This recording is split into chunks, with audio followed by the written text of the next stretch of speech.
Olá, gente, eu sou Marcelo Medeiros e ao lado da Beth Lopes, que está aqui comigo. Tudo bem, Beth? Tudo bem, Marcelo. Tudo bem você certo. Que está em casa?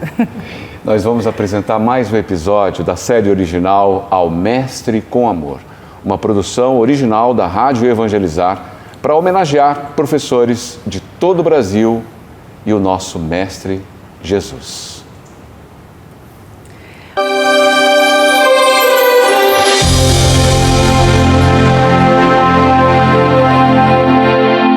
Olha só, em abril do ano 2000, Rubens Ferronato, professor de matemática e nosso convidado hoje nesse podcast, enfrentou um grande desafio em ensinar matemática para alunos com deficiência visual.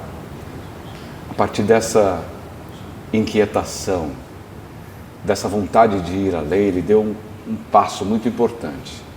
Ele começou uma pesquisa na internet que, obviamente, pesquisas são sempre muito iniciais, elas não te dão as respostas imediatas para transformações muito impactantes, dependendo da forma que você busca, ela só gera ainda mais dúvidas e dúvidas e dúvidas. Mas, depois de um dia cheio no trabalho, o professor ali dedicado, caminhando, passou em frente a uma loja de material de construção e lá ele encontrou a resposta que ele precisava para transformar aquela ideia, aquele insight no desafio em realidade. Todo professor é muito criativo, porque ele precisa resolver as questões dentro de sala de aula e fazer que tudo tenha mais sentido para que os alunos aprendam melhor. Então o professor, nesta vitrine, ele viu alguns objetos que não tinham nada em comum entre si, mas se tornariam a principal ferramenta na criação de uma nova metodologia de ensino. Um tabuleiro com vários furinhos, pregos, rebites e fios foram usados para criar a matemática inclusiva do professor Rubens. Meses depois, se multiplicaria pelo país afora, olha só que legal.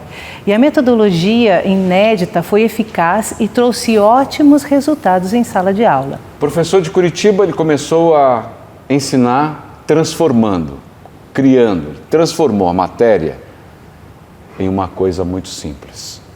Claro, e obviamente que se tornou divertida. E aqueles meninos, aqueles alunos e alunas cegos, eles aprenderam a aprender a matemática pelo tato. É o reaprender a aprender. E por conta dessa iniciativa, o professor ele foi reconhecido internacionalmente. No ano de 2018, ele foi considerado um dos 50 melhores professores do planeta. Foi indicado ao Global Teacher Prize, considerado o Prêmio Nobel da Educação. Então, hoje, nós temos a honra, o orgulho de receber o professor Rubens Ferronato, professor de matemática, inovador, criativo. O senhor sempre teve essa mente inquieta? Olha, tudo bem, a todos que estão acompanhando a gente nesse momento, né? Eu quero falar que desde pequeno tive muita curiosidade, porque o meu pai, ele aplicava uma matemática na prática. Então a gente via ele com serrote na mão, construindo casas, fazendo medições de terras, né, com um agrumensor, e cubicando madeira, fazendo pesagens, porcos, porcentagem, então fazendo ali a linguiça, né, então usava muitas proporções. Então aquele conhecimento ele adquiriu em apenas 2 anos praticamente de escola. Uau. Então, quando ele finalizou os 2 anos, ele já sabia fazer as continhas, né, como era chamado na época, e conseguia fazer a leitura, já era suficiente, não precisava mais da escola. Aí eu fiquei muito inquieto realmente, porque na escola eu não ensinava a matemática do meu pai. Era um pouco diferente, né? Então, aquela matemática da escola, muitas vezes a professora não sabia para que servia. Agora, a matemática do meu pai, ele sabia para que servia. Ou seja, né? A matemática da escola não fazia sentido. Perfeitamente. Não é? Então, eu aprendia muita matemática com meu pai. Eu era o verdadeiro curioso, realmente, né? Com 8 anos de idade, eu desmontava o motor de Fusca, meu Lego, igual a gente fala, né? Era ficar desmontando e montando, lavando peças, descobrindo como funcionava, né? Aos 12 anos, já conseguia fazer montagens de motores e fazer ele funcionar. Agora, quem estava ensinando praticamente eram descobertos, então muita curiosidade. Mas o nosso ritmo, vamos falar assim na agricultura, com 5 anos de idade a gente recebia um kit, né? Era o presente que a gente recebia, era um kit. Um kit com uma enxada, um ferro de cortar arroz, uma foice, né? Outras ferramentas que eram compartilhadas. E quando a gente queria um brinquedo, o pai falava assim, olha, tá vendo aquele monte de madeira? Você vai conseguir fazer um. Né? Usa o serrote. Algumas crianças ganhavam banco imobiliário. Isso, nosso... O joguinho da vareta, também muita matemática envolvida, e lógica.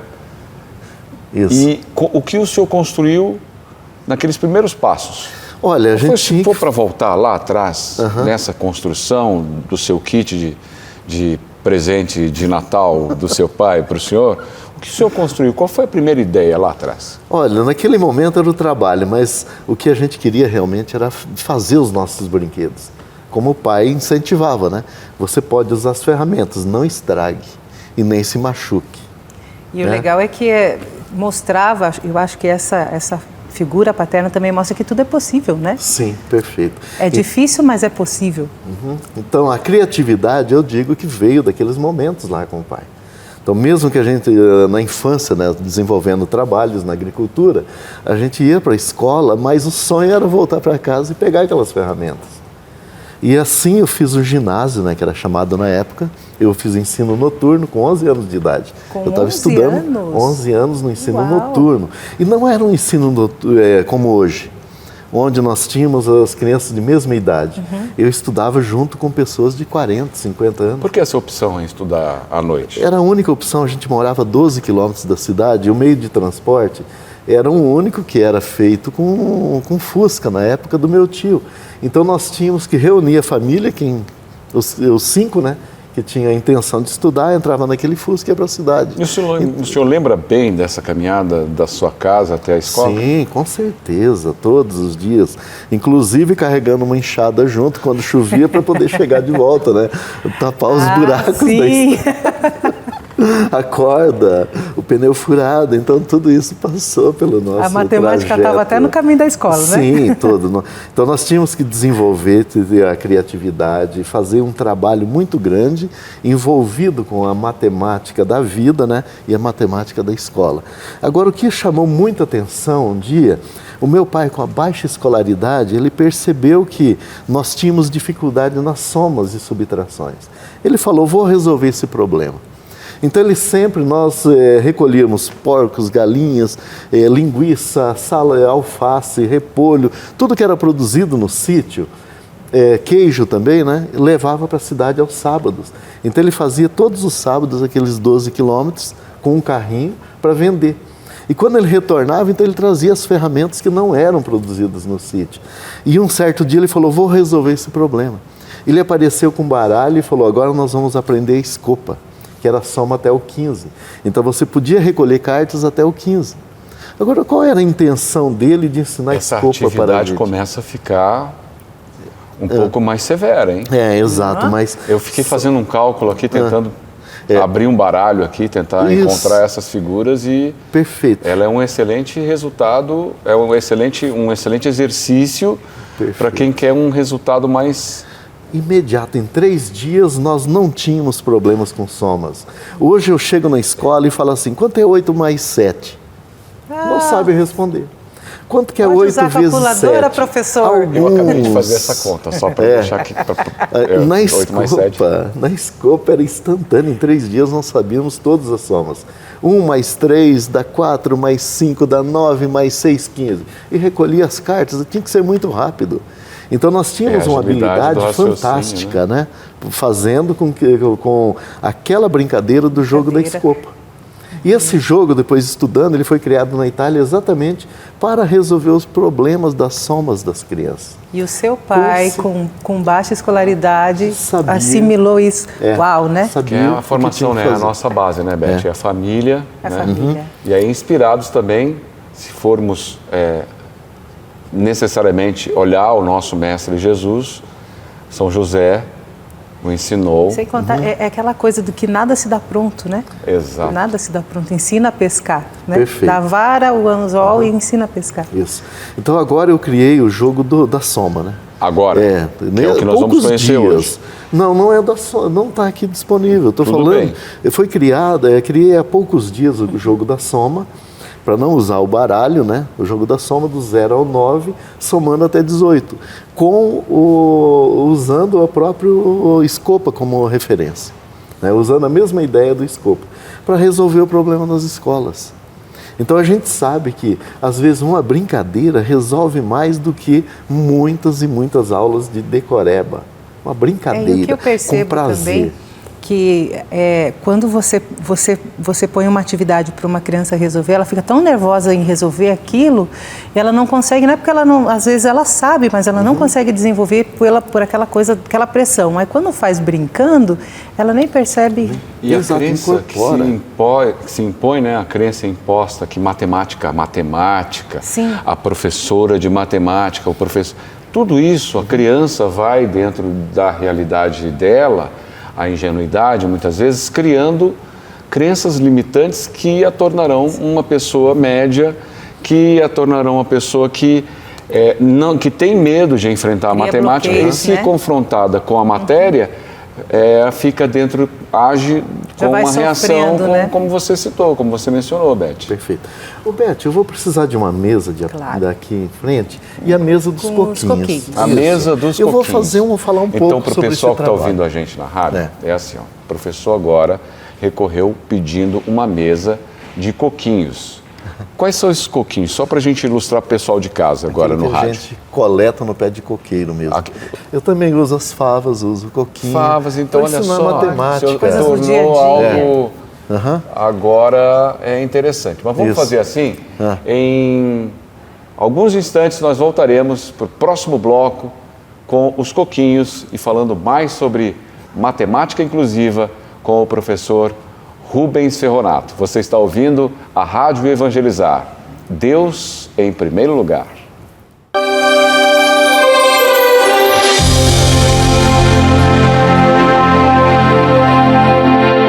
Você está acompanhando o segundo episódio da série Ao Mestre com Amor, comigo, Beth Lopes, e o professor Rubens Ferronato, que me mandou catar coquinho agora, então eu vou buscar os coquinhos, porque ele inventou algo genial. E ele trouxe um material muito interessante e muito rico, né? fácil. O que é legal disso é que são coisas acessíveis, são objetos acessíveis, né, professor? Perfeito. Não dá para dizer que não tem como se organizar com isso, porque coquinho... Pro pessoal de casa, pessoal, né? que tem pé de coqueiro em casa agora vai que nem domingo divertir. de Ramos, já começa a esconder, porque o povo vai atrás. Mas olha só que legal, vamos só desenhar o cenário para o pessoal que está em casa, ouvindo pelo rádio. Nós temos agora 2 mesas aqui com coquinhos, meio coco natural, né? Todos separados aqui, ó, uma sacolinha, tem mais uns coquinhos aqui coloridos, miçanguinhas, sei tudo de miçanga. Então vamos começar a falar sobre matemática inclusiva na prática com o professor Rubens Ferronato. É assim que a gente começa? Perfeito, vamos Vai lá precisar então. dos pratinhos, professor? Pratinhos? Sim, vamos precisar. Muito obrigado pelos pratinhos. Bom, eu vou começar a falar um pouquinho o que nós precisamos fazer antes da simbologia, né? Então, antes da simbologia, a criança precisa entender o que ele vai fazer, o que ele vai realizar naquele momento. Então, hoje, passando pela rua, eu vi lá um pé de coco. Eu posso dar aula usando coquinhos. Então, o que é adição? É o fato do juntar. Não importa a quantidade que eu tenho, adição é juntar. O que é uma subtração? Quando eu estou retirando do todo. Então, retirei uma parte do todo e estou fazendo subtração. O que é uma multiplicação? Quando nós temos conjuntos de mesma quantidade. Então, se eu tenho aqui 4 conjuntos com 3 coquinhos, quantos coquinhos eu tenho ao todo, né? 3, 6, 9, 12, ou 4 vezes 3 igual a 12. Então, aquela dita tabuada, nós podemos usar coquinhos para fazer tabuada, né? O que é uma divisão? Então, nós vamos pegar os 12 coquinhos e dividir entre o Marcelo e a Beth. Então, dividir 12 por 2. Então, nós teríamos, olha lá, 1 cada um, 2, 3, 4, 5, e 6. Ok. Então, deu para perceber, né? A divisão, você já divide entre as crianças. Não precisa de simbologia para isso, né? Exato. Então, vou repartir os coquinhos agora. Então, repartir os coquinhos entre a Beth e o Marcelo. Aí sim. Todos satisfeitos? Gostei. Hã? Não, mas dá uma olhada. acho que eu A ganhei quantidade mais. sua e a quantidade da Beth. Não, mas eu até concordo que a Beth tem, porque ela Então, Mas e nesse se ele caso, não quiser? Ela é mais então, estudiosa. nesse caso, nós repartimos os coquinhos, nós não dividimos. Ah, Repartiu não dá e não dividiu. Então alguém ficou com uma quantidade maior ou menor. É claro que se a gente passar aqui uma quantidade, 2, 4, 6. Aqui também eu reparti, só que em quantidades iguais. Se eu repartir em quantidades iguais, eu chamo de dividir. Então o bolo, a gente não divide bolo, a gente reparte o bolo, né? Olha A só. banana também, eu vou Menino, repartir como a é banana. simples a matemática. É, exato. Por que olha, se eu tivesse feito isso lá da minha 6ª série, eu não tinha reprovado. Exato, então é bem mais fácil para a gente ter a compreensão, né? Então veja só, eu quero ensinar a tabuada, né? A tabuada do 2. Então o que é a tabuada do 2? Então a gente tem lá 2 vezes o 2. Será que esse 2 e o 2 têm o mesmo significado? Às vezes a gente não entende, né? 2 vezes o 2. Então o primeiro 2 tem um significado e o segundo 2 tem outro. Eles não são a mesma coisa. Por isso que as crianças têm muita dificuldade. Então aqui, já vão entender, ó, 2 vezes 1. Então eu tenho 2 pratinhos com um coquinho em cada um. coquinho. Quanto eu tenho ao todo? 2. 2. 2 vezes o 2. 2 Quanto que eu pratinhos tenho? com 2 coquinhos. 2 coquinhos. Percebeu que o 2, o primeiro 2, ele está se referindo aos pratinhos. O segundo 2, aos coquinhos. Eles não representam a mesma coisa. Eles têm significados diferentes. O 2 vezes o 3. Quantos coquinhos eu tenho ao todo? Eu tenho 6. uma dúvida. Vamos lá. Na sua opinião, como Albert Einstein aprendeu matemática? Não através de temos. símbolos. Eu já estou achando que foi com o pai dele. Eu estou começando a achar que tem uma relação familiar ali, viu? Quem Eu sabe? acho que Ele foi com o pai ensinou dele. tanto e de forma tão simples que chega a ser complexo. Para quem não está disposto a entender a diferença entre um pratinho do Exatamente. lado do Marcelo e um pratinho do lado da Beth. Aham, perfeitamente. Conclua, por favor. Então, os significados, né, dos números precisam ser passados de forma simples, rápida e que a criança perceba. Então, hoje eu estou usando aqui o coquinho verde, o contraste branco. Eu não poderia usar um pratinho verde aqui, senão já não teria contraste e a criança já teria dificuldades para ter a mesma compreensão. As cores influenciam também Esse é um método. no contraste, Esse é um dos Isso. seus métodos. Exatamente. E ainda temos mais a aprender. Aham. E sobre a inclusão dentro de todo esse cenário? Eu estou fazendo uma atividade que eu falo em desenho universal. O que seria o desenho universal? A matemática para todos. Ok. Se a gente operar com os coquinhos, pode ser o cego, quem tem muita facilidade de aprendizagem, quem tem muita dificuldade de aprendizagem, não importa. Não depende do visual e do simbólico, depende de uma comunicação falada e tátil. Né? Então, a criança que enxerga e a criança cega, os dois estarão ouvindo ao mesmo tempo. E os dois podem estar tateando ao mesmo tempo. Então, não tem diferença. Então, não importa. Né? Então, o recurso pedagógico, ele não depende da simbologia para você transmitir uma informação. Eu posso, se fosse cego, eu poderia estar aprendendo com a Beth com visão normal. Não, mesmo Sim, porque procedimento. a inclusão não tem diferença. É aquilo que a gente não quer enxergar literalmente, né? Está na nossa frente e a gente não se aproveita desses recursos. Então, antes da pessoa trabalhar simbologia, precisa compreender essa matemática, né? Então, aqui nós temos a tabuada 2 vezes o 4. Muitas vezes a criança não entende que é o 2 vezes o 0. Então, 2 vezes 5 é 10, né? E 2 vezes 0, quanto que dá? Aí, o 0 não tem significado no início. Professor? Tem Essa 2 você sabe, pratinhos né? vazios, ou seja, não é nada. Ele está se referindo aos coquinhos, Exato, né? Não tem nesse coquinho, caso. então é 0. 0, coquinhos. Né? Nossa. Então, você precisa ir dando significado para que eles consigam futuramente decorar.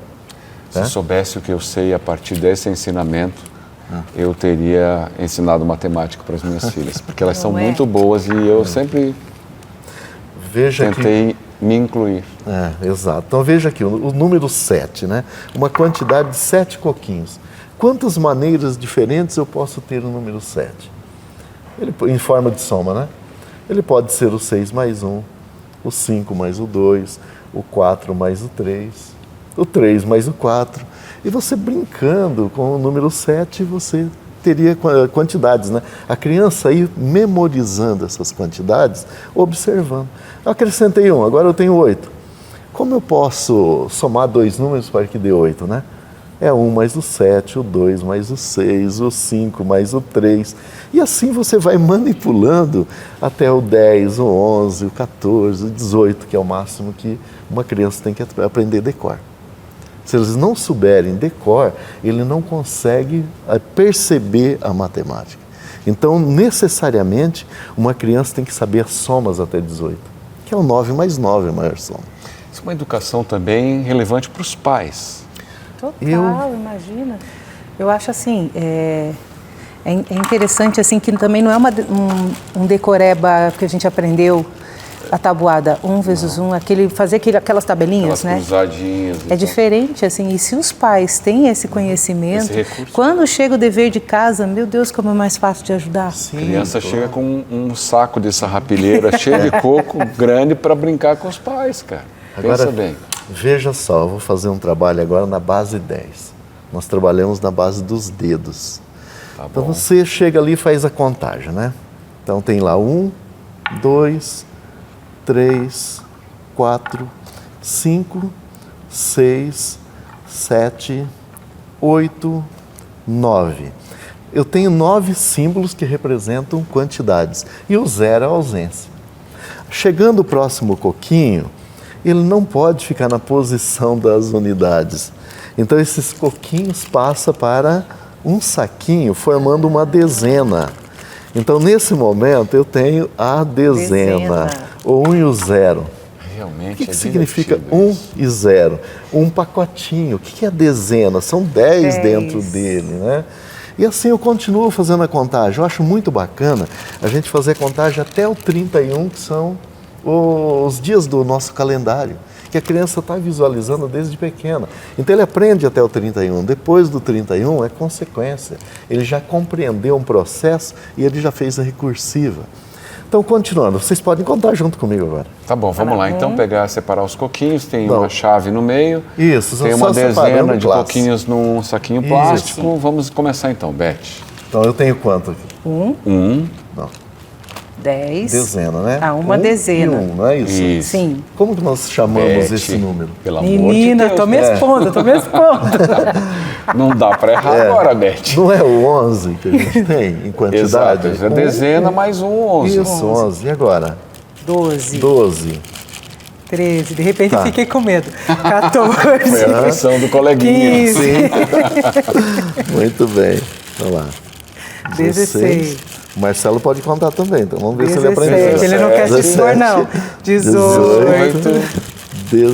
19. Isso. Chegando o próximo coquinho, mais um pacotinho, professor. Eu vou já fazer de uma forma mais rápida, né? Sim. Então nós já podemos colocar dentro de um pacotinho. Segunda dezena.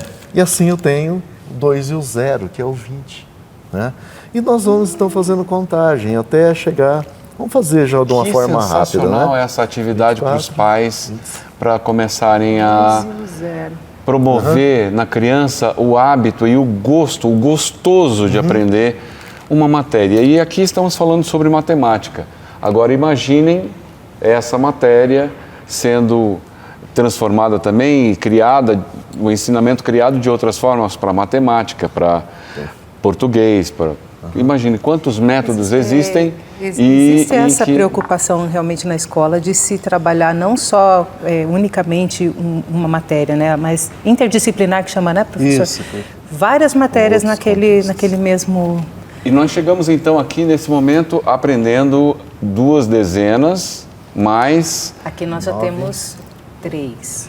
Isso, 3 dezenas. Se você for botar aqui num saquinho, ó, olha lá, vê se eu aprendi. Falta uma aqui, professor. Aqui, esse aqui, ó. Formou lá 3. Enquanto você acompanha o programa da série original Ao Mestre com Amor, na Rádio Evangelizar, com imagens em todas as plataformas digitais e para o mundo. Você segue com a gente, eu e a Beth Lopes com o professor Rubens Ferronato, no episódio número 2, Ao Mestre com Amor. Você está na Evangelizar.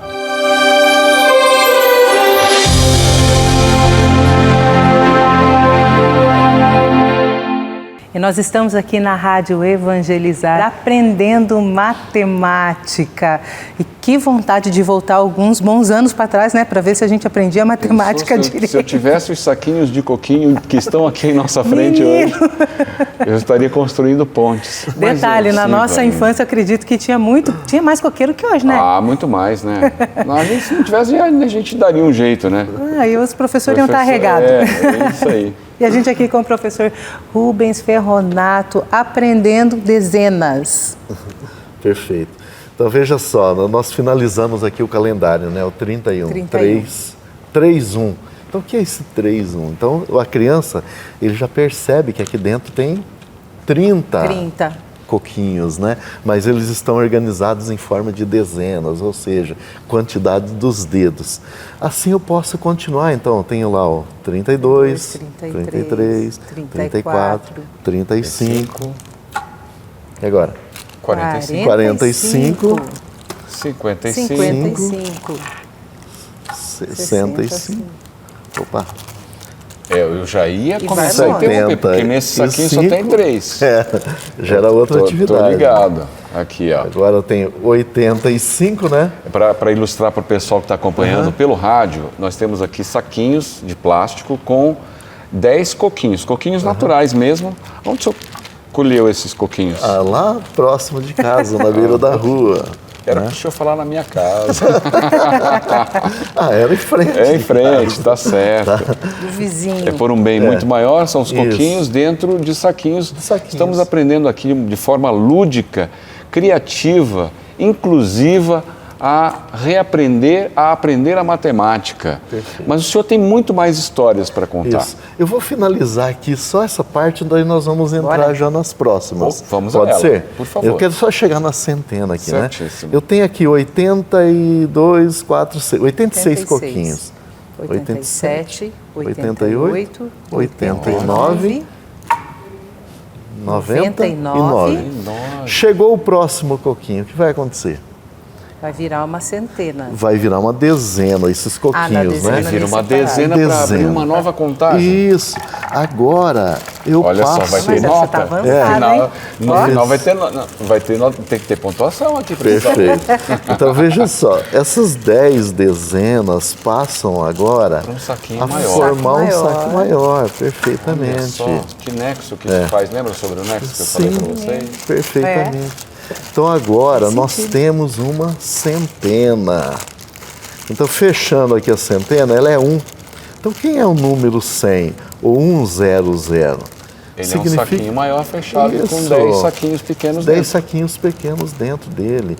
Então eu tenho a centena. Aí você agora. pergunta, quanto cabe numa centena? A primeira coisa que a criança vai lembrar é os saquinhos. Nunca mais vai esquecer. Perfeito. Então o que é a centena? O que tem dentro da centena, Beth? Tem 10 saquinhos, com 10 coquinhos cada saquinho. Então, você chama 100 ele... coquinhos. Isso, 100 coquinhos. Então, eu tenho as unidades, que são 100 unidades.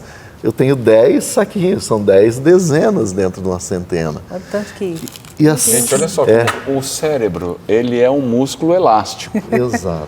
Então, nós estamos sempre prontos a aprender. Mas eu vejo aí um toque muito sensível, que é instigar o sabor, o desejo. Eu provoco isso. Eu faço muitas metáforas com sente o cheiro quando você vai falar, comunicar algo ao microfone da rádio, quando você vai fazer uma palestra, quando a Beth vai cantar.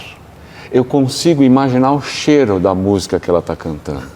Certo. Então, de significado. Exato, é o significado. E estamos também na era da ressignificação, não concorda, Beth? Verdade. Em que nós precisamos ressignificar muitas ações diante de tantas verdades nem sempre fáceis de enfrentarmos dentro da realidade que envolve há poucos meses professores Além de toda essa transformação criativa, professor, quais são os próximos passos que nós precisamos dar como educadores, como evangelizadores? Isso. O primeiro é perceber que os estudantes, todos eles aprendem. E que a gente pode usar estratégias simples, rápidas e fáceis, né? Para que uma criança já entenda no primeiro momento, antes de conhecer a simbologia. Ele não precisa dos símbolos para aprender matemática. Então, nós precisamos sim fazer com que a nossa matemática tão carregada de símbolos, ela primeiro seja concreta, tátil, né, para todos os alunos. Então, a gente perceber no outro que ele também tem as dificuldades e as capacidades. Então, tem aquele estudante que aprende com muita facilidade e outro que aprende com dificuldade. Mas todos eles aprendem. E essa questão da inclusão, que às vezes a gente fala em inclusão e a gente pensa em crianças ou pessoas deficientes, né? Mas tem, que nem o senhor falou, algumas pessoas entendem, outras não, tem os temperamentos que interferem, tem a personalidade, tem gente que precisa tocar, tem gente que que se tocar se atrapalha, tem que olhar, tem gente que precisa ouvir, então tem toda essa questão de cada um aprende de um jeito, mas que dessa forma acho que abrange a todos, aí né? Retomou os sentidos, São os sentidos, exatamente. São os sentidos. Tem pessoas que são mais precisam, né, tocar, são mais táteis, né? Olfativas, exatamente, resumiu. Mais auditivas, mais observadoras, né? Perfeito. E não gostam muito, enfim, são as personalidades e as diferentes. E eu penso, né, você falando da mensagem, assim, que é uma coisa que serve para tudo na vida, né? E eu penso assim, lembrando da época que eu fui professora de ensino fundamental, de pré a quarta. E como é importante se nós tivéssemos um material desse. Sim. Porque são crianças tão preocupadas com tantas outras coisas, por questão de família, de discussões e uma vida muito difícil, né? E às vezes a gente ia pelo método antigo e não dava resultado. Um fator interessante, as escolas hoje disponibilizam o material dourado, que é chamado. Mas ele já vem tudo preparado, tudo pronto. A criança não constrói, ele acaba imitando. E o professor hoje, ele tem a possibilidade de ser criativo? Claro, de toda a criatividade, menos naquilo que está pronto, né? Aí você não é criativo nunca. Se você tem aquela cartilha para seguir, você pode tentar inovar a partir daquele... Eu estou usando hoje o coquinho, poderia estar usando aqui dentro as favas, né? Aqui são grãos de favas. Eu posso usar miçanga, se eu quero deixar mais bonito, eu uso bolinhas de gude. Bolinhas. Coisa mais atrativa também que bolinhas de gude coloridas. Então, você pode usar várias estratégias, né? E o material dourado, aí sim, depois que a criança entendeu aqui com os coquinhos, com as miçangas, com as favas, aí você relaciona, isso daqui é o mesmo que o cubo, o pequeno, né? O cubinho. Esse pacotinho é a barrinha, isso daqui é a placa. Aí você chegando até a milhar, né? Eu vou até a milhar, eu costumo fazer uma quantidade grande. O cubo grande, então é a milhar. Então a criança vai fazendo relações. Então o material dourado, ele é segundo momento, não o primeiro. O primeiro são esses tipos de atividades. Aí eu estou usando o coquinho porque não tem desculpa. Basta você coletá-la num pé de coco e pronto. Não precisa ter dinheiro, né? Para ter esse material, é fácil. Precisa. Se não é coquinho, é pedra. Afinal, lá atrás, quando o seu pai lhe ensinou, o senhor mencionou que os recursos não eram tão amplos, né? Na verdade, a gente estava na agricultura, então a gente aprendia a fazer as contagens com grãos de mamona, com bananas, o cacho de banana, eram outras atividades, Fazia né? guerra de mamona? Beth, nem sabe o que é isso. Eu vou chamar a atenção só um ponto que a Beth fez um comentário. Usar a pedrinha.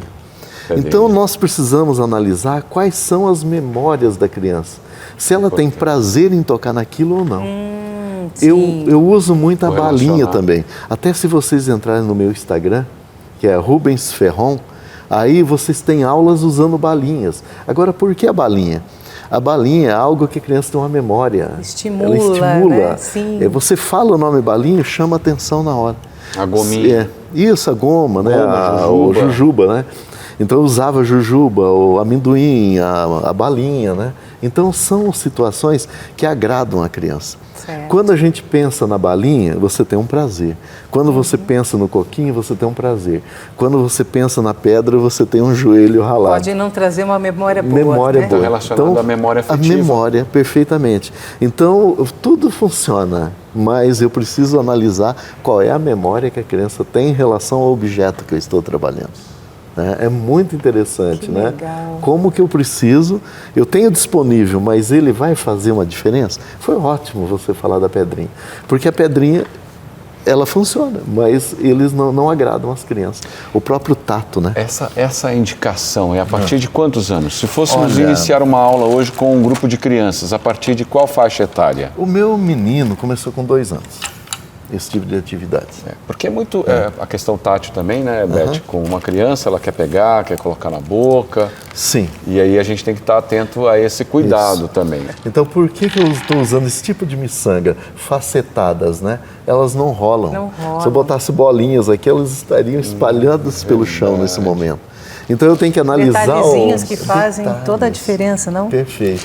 É uma aula de física também, né? Exato. Então, as miçangas facetadas, eu posso fazer a lavagem, eu posso... A higienização, acomodar. Isso, a criança leva na boca ou não. O coquinho, ela pode levar na boca. Pode customizar, inclusive, Sim. né? Como você mesma falou, Beth, como você mesma disse, as matérias, elas transitam Sim, entre elas- si. Você pode trabalhar educação artística com matemática, com Geografia. geografia. E Aí- também, se há insegurança em relação ao tamanho da peça, procura coisas maiores, né? Sim, No caso de uma perfeito. criança mais nova. Bem legal. Olha, Isso. Os objetos que ela não engula. Né? Sim. Na verdade, é isso. Colocar na boca, a chance é grande. E durante esse período em que o senhor aplica esse ensinamento,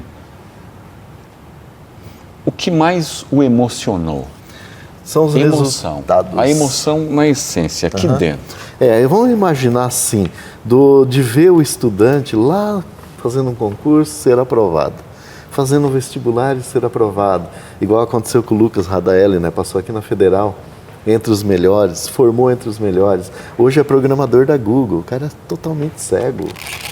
Aí o Ivan, que é professor da Unioeste, a Cleusa, que é funcionário do TRT, a Luzia, que é professora do Instituto Federal, a Jéssica, que é engenheira eletricista, todos formados, usando o quê? Materiais simples, né?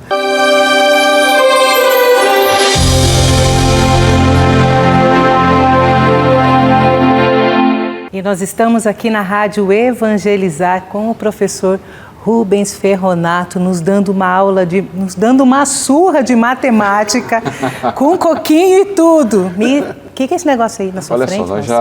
já, para você de casa que está acompanhando pela rádio, e nós vamos descrever para você, que acompanha também aqui por imagens da TV Evangelizar, que está realizando esse projeto junto com a gente, a série original Ao Mestre com Amor.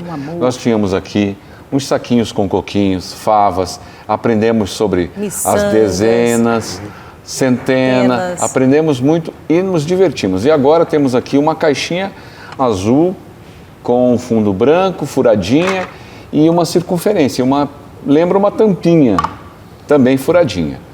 Por favor, professor, agora é para nota 10, hein? Isso, perfeito. Depois que eu aprender isso aqui, é só nota 10 agora. Ninguém me segura. Ninguém vai me segurar mais, Beth.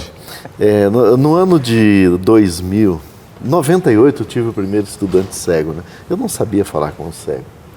Não tinha oportunidade, né, de trabalhar com pessoas cegas. Aí a direção da escola falou: professor, você não precisa mudar nada da forma de trabalhar. Dê aula do seu jeito. Perdão, e o professor, aluno se adapta. estudante incluso na sala comum. É a sala ok. comum. Aí ela falou: você não precisa mudar nada, o estudante que se adapte, né? Mas no primeiro dia eu ensinando lá teoria de conjuntos, simbologia, ele anotando na máquina Perkson, ele não sabia a simbologia do que eu estava falando matemática. E eu não sabia nada de simbologia Braille. Aí eu disse a ele: vou dar aula na sua casa. Primeiro eu tenho que aprender a dar aula para você. E depois sim... Isso de forma voluntária, professor? Voluntária. Aí tudo A bem. escola soube disso, dessa sua reação? Já vamos Já chegar chegar nesse lá, ponto, olha, vamos sim, chegar lá. mas- Aí mas é no que primeiro dia, finalizou a aula, era um sábado, das 10 ao meio-dia, Ele falou, professor, eu não aprendi nada. A aula foi bem ruim, ele falou, né? Eu falei, eu vim aqui exatamente para aprender, foi por isso que eu vim aqui. Não tem problema você dizer, só me diga como que você aprende.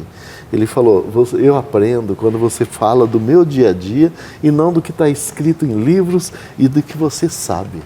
A partir do que eu sei, aí eu aprendo. Assim, a segunda aula eu preparei a partir do que ele já sabia, que ele mostrou um panorama da vida dele, né? Ele falou, a aula foi boa no segundo dia. E o terceiro dia, a melhor aula da minha vida. Uau, então, nós não precisamos de muito para que o estudante aprenda. Conquistou. Mas chegando na escola... Conectou, perfeito. Aí, chegando na escola, a diretora me chamou, né? Professor, você está atendendo o aluno na casa dele? Sim. Sabia que você está errado? Eu falei, por quê? Porque daqui a pouco nós vamos ter que alugar uma van, levar os professores na casa dele, não sei o quê. Falou um monte de besteira naquele... Generalizou. Sim. E eu, naquele momento, foi tão frustrante, né? Porque eu estava aprendendo realmente a dar aula. Aí eu queria sumir daquela escola. Queria pedir remoção, não tive a oportunidade, mas no final do ano eu fui removido. Aí ele tinha 4 zeros, bastou eu colocar 5 na frente de cada zerinho daquele e ele estava aprovado. 5,0 era a média que ele precisava e foi aprovado em cima de uma informação falsa, que ele não sabia. Aí eu disse a ele, você não está reprovado, mas um dia eu volto a te buscar. Você também não será punido por não ter aprendido. E foi embora da escola. No ano 2000, chegou o outro estudante cego daí, né? O coordenador falou, você vai ter estudante cego em sala de aula. Como que eu dou aula de matemática para um cego? Ele falou, eu não sei, eu posso fazer do meu jeito? Pode. Então eu preparei a aula como se fosse o terceiro dia. Eu não pensei nos 39 alunos, eu pensei somente no Ivan. Que precisava. Só do cego eu pensava, né? Eu tenho que preparar a aula para o cego. Aí entrei naquela sala, 40 estudantes, falei para o Ivan, não para os demais, olhando para os demais na linguagem do Ivan. Chegou no final, a sala inteira levanta e começa a bater palmas. Agora, por que bater palmas? Porque eles estavam entendendo de forma diferente, né? E assim, a linguagem do Ivan era maravilhosa para todos. Aí os colegas começaram a falar, professor, por que os outros professores não são iguais a você? Você explica diferente, você mostra diferente, você conversa de uma forma diferente. Só que eu não estava falando com eles, eu estava falando com o Ivan. Né? E todos estavam sendo beneficiados. Aí chegou um certo dia que a comunicação falada já não era mais suficiente. Eu fui em busca, então, de escolas especializadas. Aí a professora apareceu lá com uma tartaruguinha, que era de encaixar pecinhas. Eu estou falando de ensino superior, não estou falando de educação infantil. Professor, nós temos um soroban. Soroban também ele sabe decora, ele não usa mais soroban. Só para então nós não temos nada. Vamos explicar para o pessoal de casa o que é soroban, por favor. Soroban é uma ferramenta que a pessoa cega usa para fazer as operações matemáticas. Como se fosse um ábaco também, né? Então lá com as pecinhas ele fazendo as continhas, mas o Ivan, ele já tinha memorizado aquele soroban, ele fazia cálculos mentais. Ele não precisava mais, né? E a linguagem então não era suficiente, ele estava desistindo. Ele já não frequentava mais as aulas, os colegas estavam bem desanimados, porque eu falava e ninguém entendia, né? Alguma relação com os enxadristas também, as pessoas que jogam xadrez, que têm essa habilidade de memorizar inúmeras jogadas? Porque eles precisam trabalhar à frente, né? E já no momento do soroban não teria necessidade, é a operação. Perfeito. O enxadrista não, ele precisa pensar na jogada futura. E não na presente. Com base matemática. Matemática e possibilidades. Ele tem que jogar sempre dessa forma, né? E já no soroban não tem essa necessidade, que é fazer operações, né? Mas quando eu estava dentro daquela sala de aula, um certo dia, o Ivan já não frequentava, os outros alunos desanimados. Eu falei, eu vou ter que voltar a dar aula como eu dava aula para o Ivan. Para o Ivan, método Ivan. Um dia o material dele estava dentro da sala de aula. Hoje eu pego o Ivan, né? Eu seguro ele. Aí ele entrou para responder a chamada apenas. Ivan, aguarda um pouco. Quando terminou a chamada, o que foi, professor? Amanhã eu terei um material para você aprender matemática. Mas o quê? Não, é novidade. É para amanhã. Hoje não, eu não vou falar hoje. Né? Mas eu não tinha nada, eu só fiz a promessa. Aí, tudo bem, no dia seguinte foi quando eu entrei na loja de materiais de construção, mas depois de passar por livrarias, bibliotecas e não encontrar nada. Todos falavam, não existe nada, professor. Né? Apenas o Soroban. Aí eu entrei nessa loja de materiais de construção e visualizei uma placa perfurada. Então eu imaginei o quê? Que eu, com essa placa perfurada, eu poderia colocar pinos, elásticos e argolas naquele momento, né? Então chegou às 6 da tarde, eu tinha em mãos um plano cartesiano montado. Uau! Então dessa forma, né? Então fazendo lá a montagem com 4 pinos, as linhas e colunas perpendiculares, né? Como é um plano cartesiano. E feita essa montagem, eu tinha dúvida, será que o Ivan vai conseguir fazer a marcação nas linhas, nas colunas, ele vai fazer a leitura? Mas quando ele entrou na sala, ele foi tocando, ele falou, o que são esses furos, professor? Esses negócios aqui. Ah, isso aqui é o eixo X, o eixo Y, e os furos são as coordenadas cartesianas, né? Eu falando para ele, professor, eu quero marcar um ponto. Calma, Ivan, deixa eu explicar o que são os quadrantes. O primeiro quadrante, o X e o Y são positivos, o ponto de cruzamento é o ponto 0, à direita números inteiros positivos, acima inteiros positivos, à esquerda negativo e abaixo negativo. Tudo isso com uma placa com furos. Isso, com furos. Aí ele falou, quero marcar um ponto. Aí tudo bem, Ivan, marque o ponto 2, 3. Aí ele chegou, parou o dedo no ponto 2, né? Ele deslizou à direita a partir do 0, parou em 2. O que eu faço com o 3? Ande em Y. Ele chegou e colocou o dedo, trocou.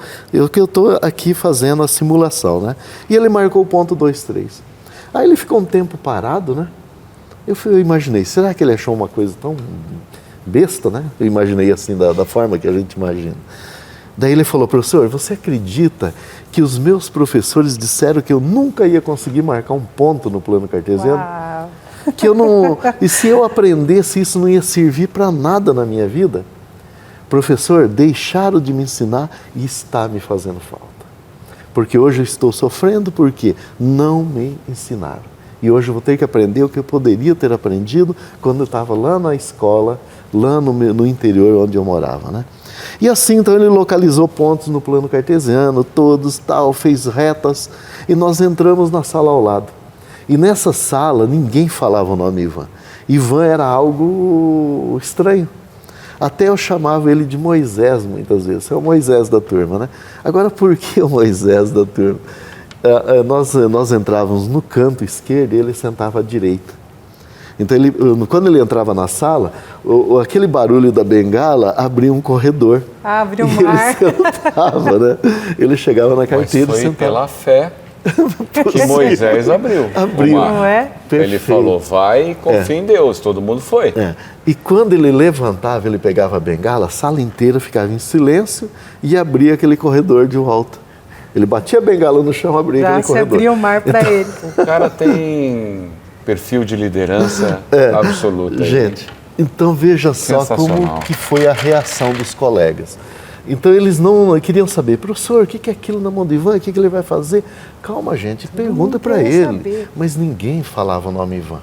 Parecia que era algo estranho, né? E assim eu passei lá a propositar um gráfico, né? Uma função para gerar um gráfico. Enquanto os outros reclamavam para fazer a construção do gráfico, o Ivan levantou e disse assim, professor, meu gráfico está pronto. E parece que ele virou para o público, né? Os colegas, e todos correram para cima do Ivan. Então, naquele momento, eu entendi o que é uma inclusão. Então, a inclusão não é apenas o aluno estar presente dentro da sala de aula.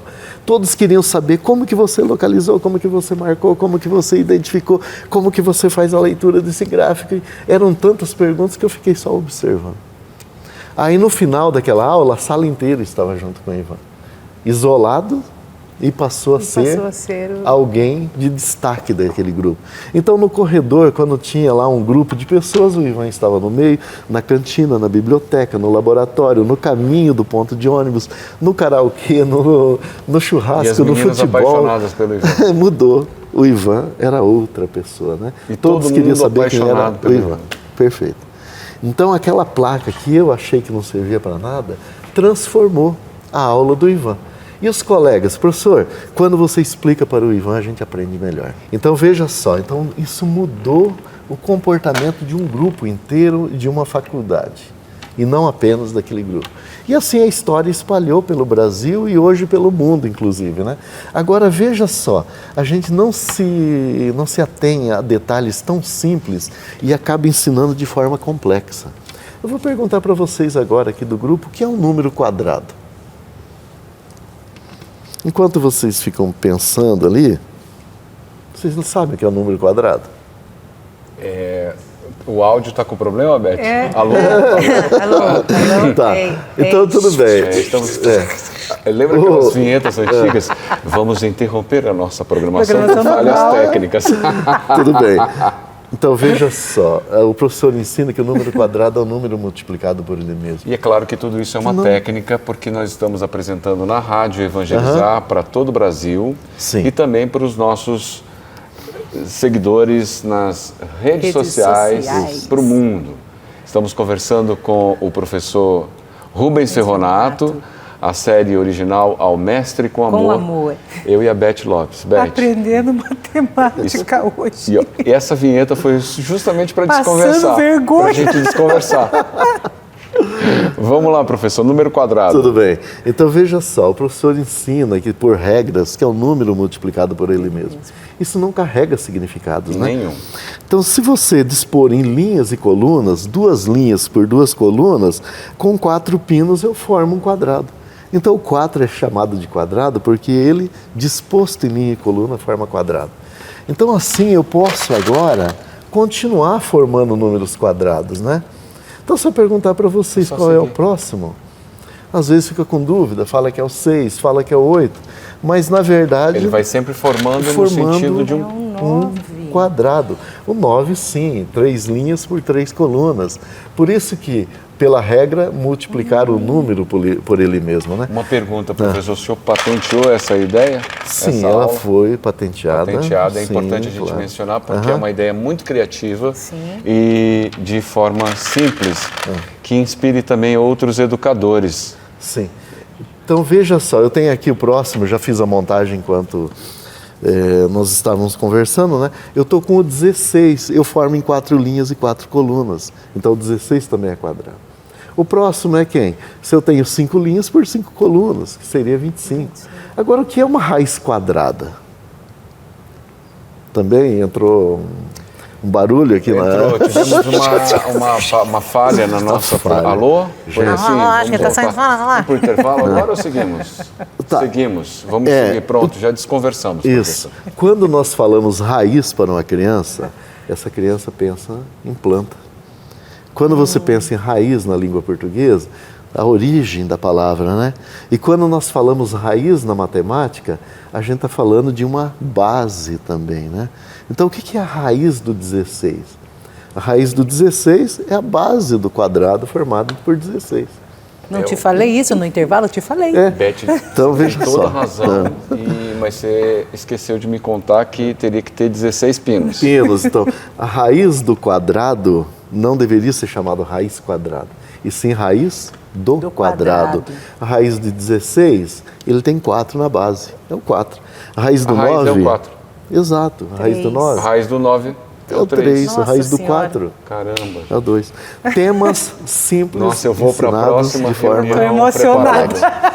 Próxima reunião de negócios eu vou preparado, viu? Bendito o Ivan que apareceu na sua apresentar. vida, professor. Pois E Trabalhar os bendito o jeitos senhor que apareceu na simples. nossa, Senhor. porque hoje a gente vai ficar aqui debatendo esse assunto por muito tempo. E a boa vontade de descobrir uma forma de ensinar. E Não são desistiu do pessoas- aluno. E você que acompanhou o segundo episódio da série original Ao Mestre com Amor, eu quero agradecer a sua presença aqui hoje com a gente, professor Rubens Ferronato, a Beth Lopes. Gente, obrigada por essa E esse essa aula. é só uma parte de tudo que está por vir por aí. A série continua, ainda temos mais convidados nos próximos dias. Acompanhe na Rádio Evangelizar, em todas as plataformas digitais para o mundo.